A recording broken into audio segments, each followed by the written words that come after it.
So yun, good morning.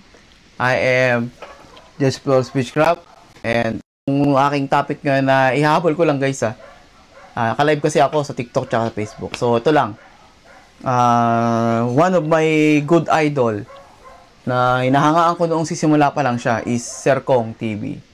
So Sir Kong, para po sa iyo tong video na to at sa mga mangyayari at babala, ito'y concern lang ako concern lang ako. So yun, bilang faith healer or bilang manghula, sasabihin ko yung mga na-sense ko na mga mangyayari. So hindi naman na bago ngayon September to, yung about nga sa issue nung, diba? September 23, September 22, alam nyo na yung timeline kung ano yung issue meron sila ngayon. Pero yung sasabihin ko nga ng issue nila na parating pa lang, ay parating pa lang. So ito babala ko kasi idol ko to pakabait ni Kong. So si Kong ay hindi siya ang problema dito, okay? Ayoko mag-blame, okay? Pero mag-advise na lang din ako kay Sir Kong na para kay Sir Kong siguro most of the time ibalik niya yung dating siya. Ibalik niya yung dating siya. Magpakalalaki siya.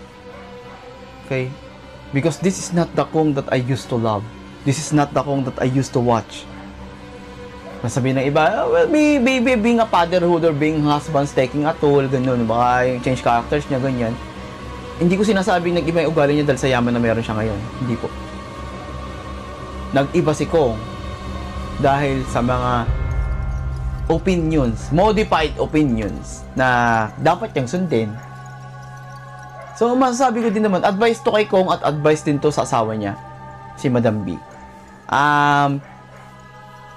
May parating kayong problema at hindi na po bastang tao lang ang kalaban nyo.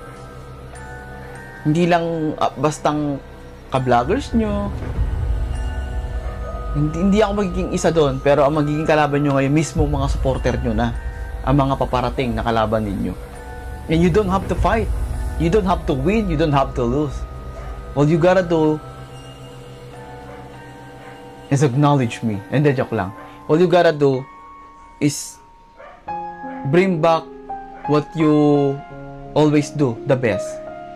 Being a good example. Alam ko, natukso lang kayo.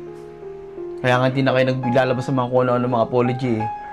Kasi nga, alam nyo naman yung pagkakamali ninyo. Pero sa totoo lang, wala naman pagkakamali si Kong dyan. Si Kong, siya yung tipo ng tao na hindi yan oo ng oo. Si Kong yung tipo ng tao, pag nag-double think siya, pag nag-double think si Kong, ibig sabihin nun, there's something wrong or hindi niya talaga gusto. So, yung mga action at mga past na ginawa ni Kong tulad ng dati na nag-promote siya ng, sumali siya sa mga political ganyan mga political na yan, hindi talaga gusto ni Kong yan.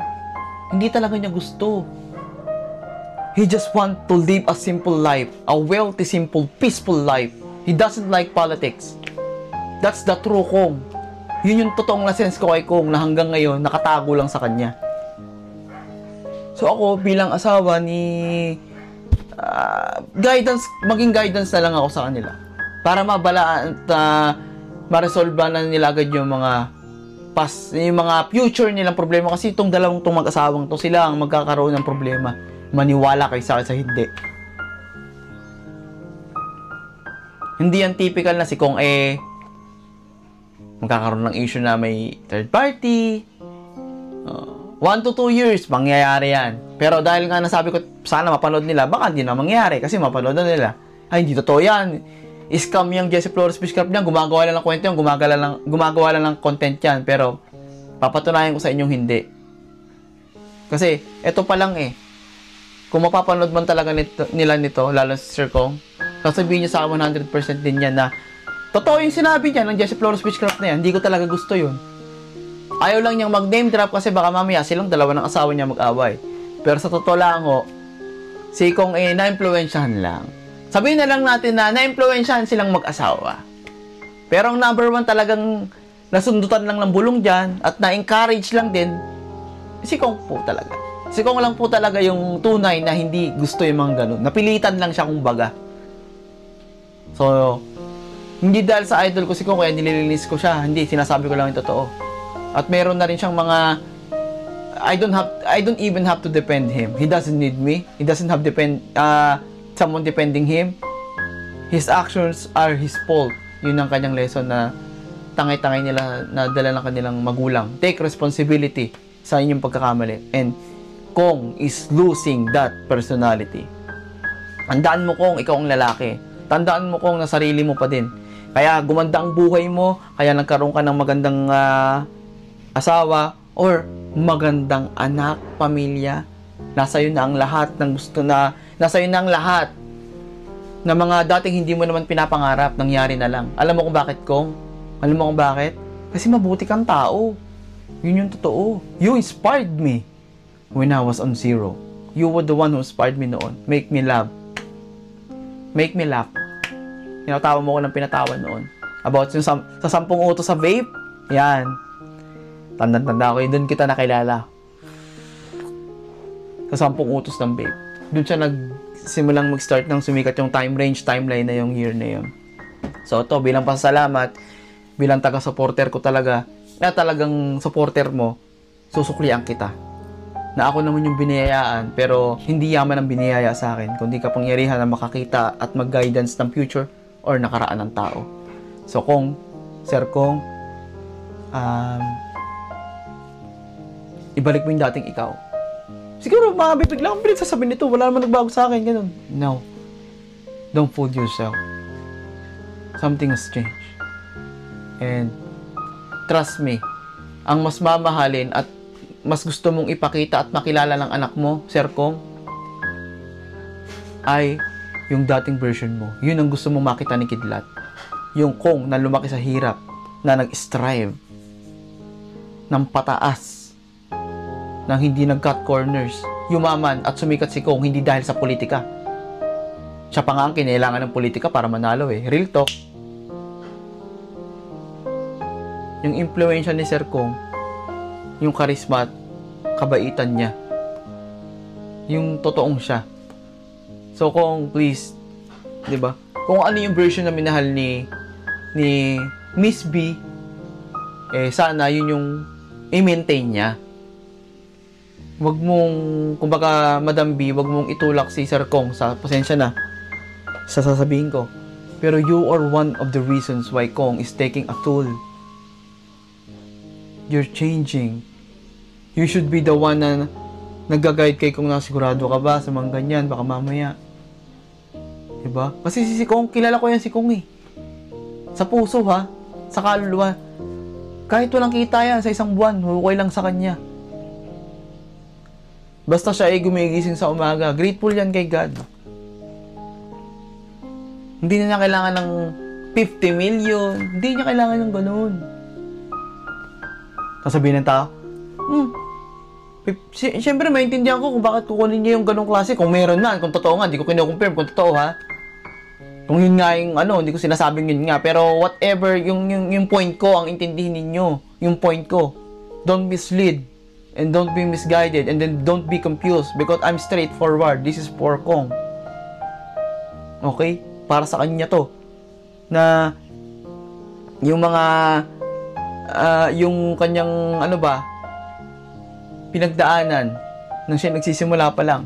He would not need 50 million to raise his kid. Kinaya nga niyang sumikat mag-isa. Kinaya nga niyang bigyan ng pamilya bigyan ng magandang buhay ang kanyang pamilya ng mag-isa. Diba? Kaya niya yun. May sariling utak, talino at karisma si Kong. And I believe na there's still good in him. 100% support this guy. Ito ibabala ko lang. Wag na yung, ganun, makikinig ka sa ganyan. Diba? Pag-usapan nyo, tatanggihan ba natin to? Laking pera nito. Kayang-kaya na itong buhayin hindi kailangan ng anak ninyo, hindi kailangan ni Kidlat ang yaman at perang malaki. Ang kailangan ng Kidlat, ng anak ninyo, yung tunay na kayo. Yung magulang na dapat niyang mulatan. Humble, simple. Magugulat na anak ninyo na, mayaman pala tayo, no? Parang ramdam ko na hindi ko ramdam. Kasi nga, sila, yung tunay na Kong kasi, na nagsimula sa hirap talaga, is sila yung, alam nyo na, So yun, be true to yourself, Sir Kong. Ang para sa'yo to. Mostly sa'yo. Hindi ko na kailangan pang advisean si misis mo. Hindi ko na kailangan pang advisean kung ano mangyayari kay Kidlat sa anak mo. Ito ay bukal sa loob ko na i-guide ka bilang faith healer na sumusuporta sa'yo. Well, I wanna be honest, I don't watch your videos anymore because it's not the same videos that I used to love and watch. It's not. And I miss the real Kong. I miss you, man. Sana may pagkakataon na makilala at makita kita ulit. Kasi may picture kayo ng anak ko. May picture sila, nakita namin sila. May picture si Amari kay Kidlat tsaka kay Sir Kong. Napakabait ni Kong. Kahit alam mo yung privacy na niya, pa-picture ka sa kanya, mag-ask ka lang ng okay eh. Payag siya. Hindi hambog si Kong, napakabait niya, napakasimple lang niya. May picture sila ng anak ko ni Kong TV. Lalagay ko na lang sa comment section pag nakita ko. Pero totoo, meron silang picture ng anak ko. So yun, dito ko lang tinatapos itong video ko na to.